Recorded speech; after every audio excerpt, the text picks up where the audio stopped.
Hi everyone, this is Freya from Otherworldly. This, just like I promised, is another Fantasy Fair related video. I'm not at the fair this time.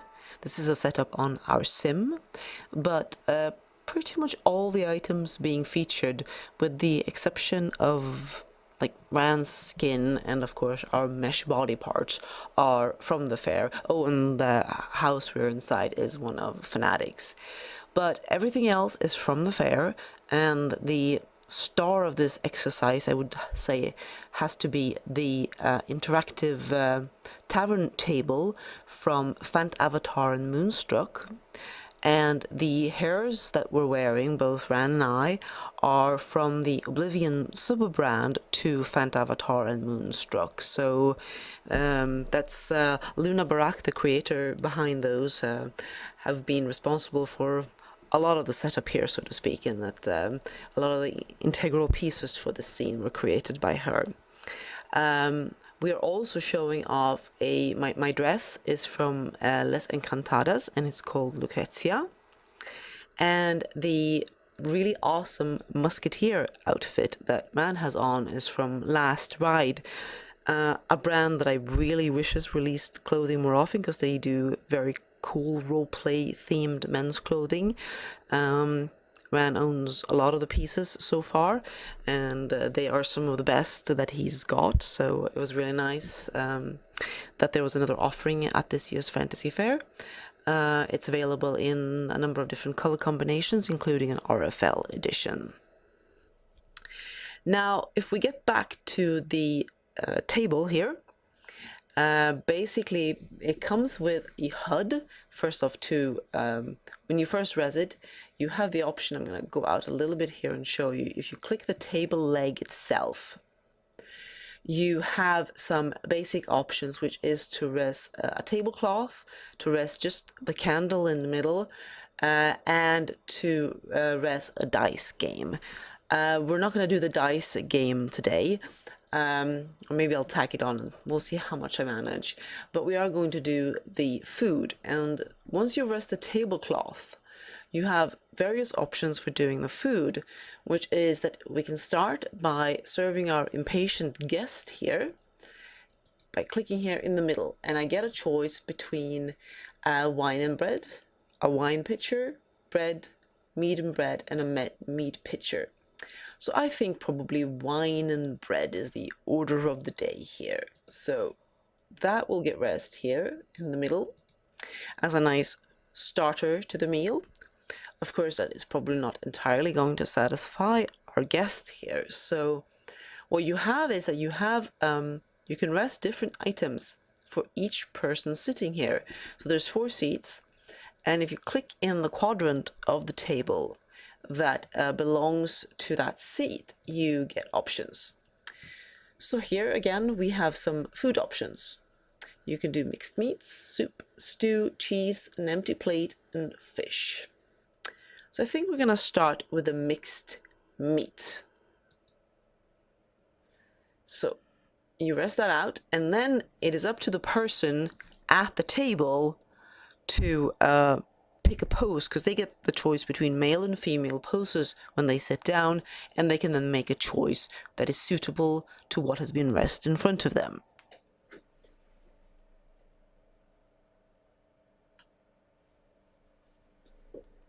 So for example, here Rand decided to pick up the cutlery and tuck into his food, and as you can see, there are bento animations, and the gloves that he's wearing from Last Ride, which are part of the outfit, are bento gloves. So it all works nicely. He doesn't have to take off his gloves to eat. He can be a proper musketeer all the way. So there you have some nice roleplay opportunities like this, and you can keep eating for a while, and then perhaps you would like to have a drink or something like that.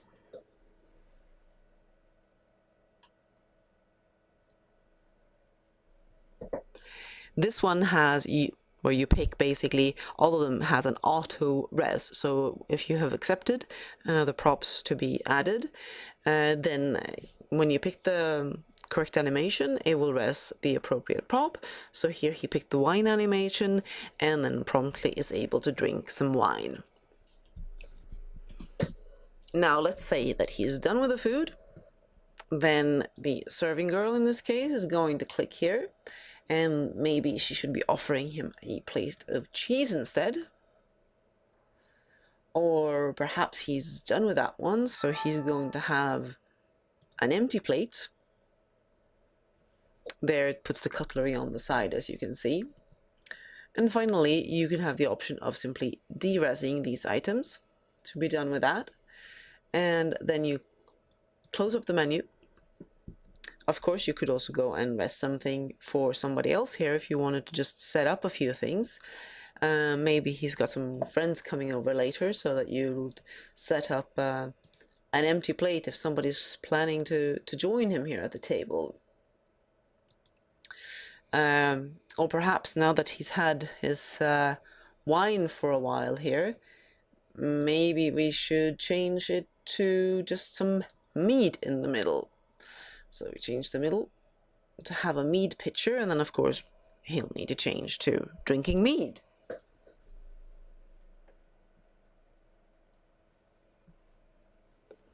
And there he picks up the nice big mead pitcher and has a nice tankard of mead to finish off the meal with.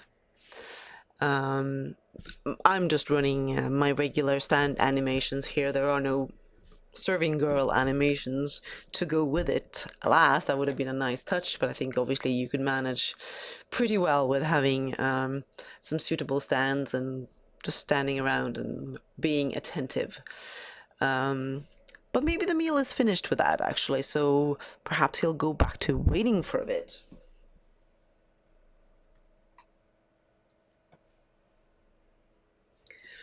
And there he's going again, tapping his fingers and hoping for something exciting to be happening. Perhaps he's expecting the serving girl to set up a nice dice game. So I think we'll do that as well.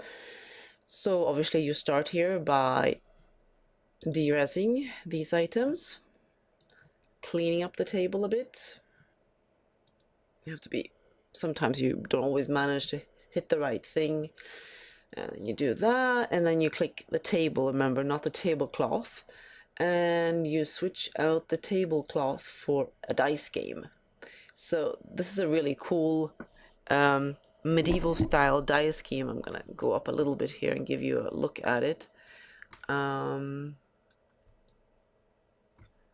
Basically it has a nice medieval picture, and the idea is that you toss the dice within this circle here.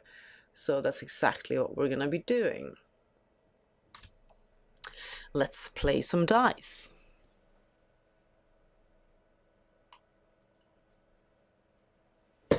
So there you have it. The person will get up and they'll have a mug and they will throw out their dice and they'll see what the score is. Actually, does it res some die here as well? No, it doesn't, but it's a pretty cool way of doing it, I think. So we'll see what happens if our musketeer had any luck at the dice table. Obviously he's not playing with anyone right now, so hopefully he will win. Maybe he's playing against the house, and you know, that could be bad luck. I have no idea what's on offer for if he wins either. Perhaps the pretty girl in the background, you never know. I think we'll see if there are any more animations to show off before we finish up.